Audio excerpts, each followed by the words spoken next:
नमस्कार, स्वागत है आप सबका आंसर क्लास में। चलिए परसेंटेज पे फिर मैं एक क्वेश्चन लेकर आया हूँ, बहुत बेहतरीन प्रॉब्लम है, ध्यान से समझिएगा। A man salary was raised by 10%, then reduced by 10% again. Find the percentage change in his salary. एक आदमी की जो सैलरी है वो 10% इंक्रीज की गई, उसके बाद फिर 10% रेड्यूस कर दी गई किसी वजह से। तो बताइए उसकी सैलरी में कितना बदलाव आया, चेंज।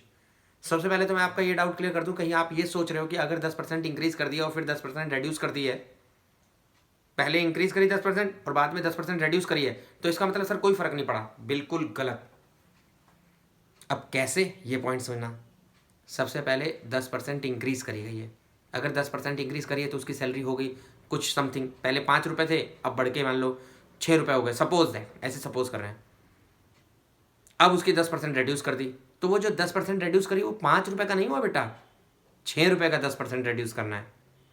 अगर 6 का 10% रेड्यूस करोगे तो 5 रुपये नहीं आएगा, तो हो सकता है वो 4.5 हो जाए, 4.9 आ जाए, या हो सकता है वो 5.2 रह जाए। तो ये कोई लॉजिक मत लगाना कि 5% से 10% बढ़ाने पे 6 रुपये हो गई अगर, तो 6% से 10% रेड्यूस करने पे वापस 5% हो जाती है। बिल्कुल नहीं। पहले आप 5% का 10% इंक्रीज कर रहे थे, अब आप 6% का 10% रेड्यूस कर रहे हो, तो दोनों वैल्यू सेम कैसे हो सकती है? 5 रुपये का 10% तो 6 रुपये का 10% सेम नहीं होता है। तो इसीलिए पॉइंट ध्यान से समझना, कैसे करेंगे बहुत सिंपल है।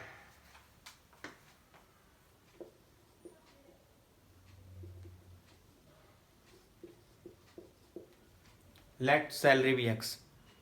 जो इसकी ट्रिक है डायरेक्ट, वो ट्रिक मैं आपको चलो पहले बता देता हूँ।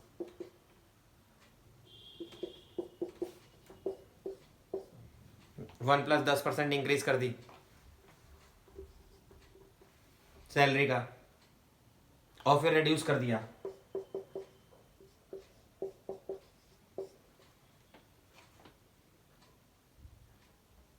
ये आपकी नई सैलरी आ गई।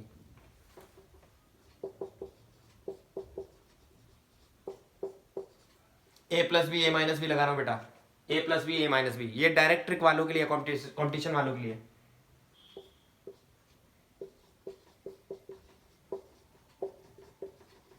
न्यू सैलरी आ गई, हमें निकालना परसेंटेज चेंज। परसेंटेज चेंज का मैंने लॉ में फॉर्मूला पढ़ाया था। परसेंटेज चेंज का फॉर्मूला लिखवा चुका हूँ, change divide by original into 100।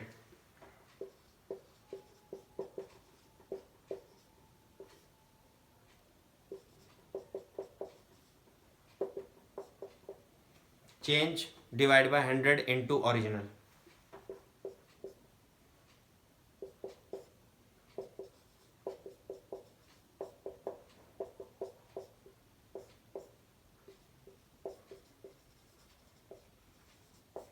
उसकी सैलरी में 1% का रिड्यूसमेंट आएगा, डिक्रीमेंट आएगा।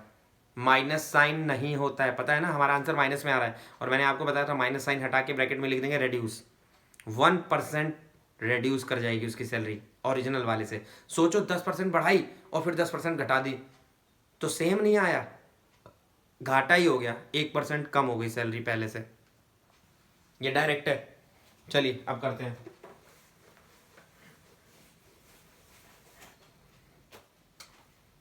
लेट सैलरी भी एक्स।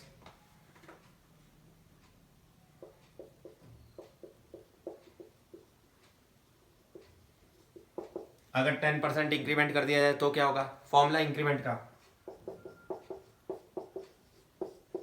याद है? 1 + x/100 इंटू वाई लिखवाया था मैंने, उसी फॉर्मूला से कर रहा हूं।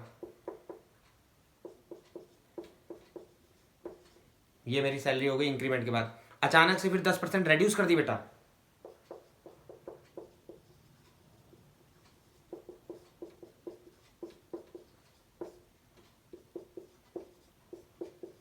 अब ये जो रेड्यूस हुई है ये एक्स का नहीं होता है बेटा, जो तुम्हारी पिछली सैलरी होती है उसका। तो पिछली सैलरी तो यही हुई है, इसका 10% रेड्यूस किया गया है, यही इंपॉर्टेंट चीज है।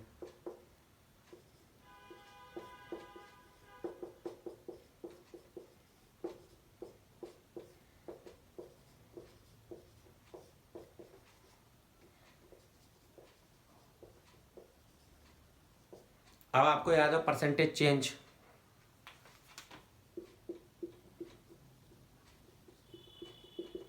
Change upon original into 100।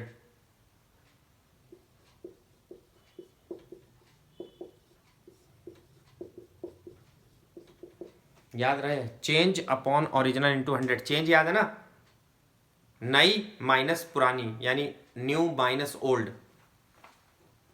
New minus old, LCM लेके।